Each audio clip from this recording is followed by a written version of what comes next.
Hello friends, in this quick tutorial I'm gonna show how to blend two images in Photoshop. Now I'm gonna blend these two images. I'm dragging this beard into the man image.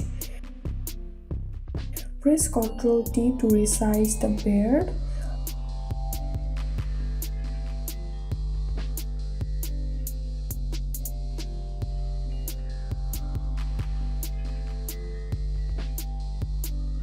Click here and select multiply.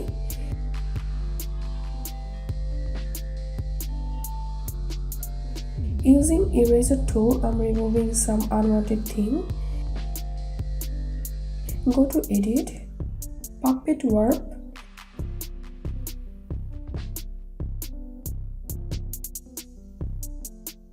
I'm adjusting the beard with the face.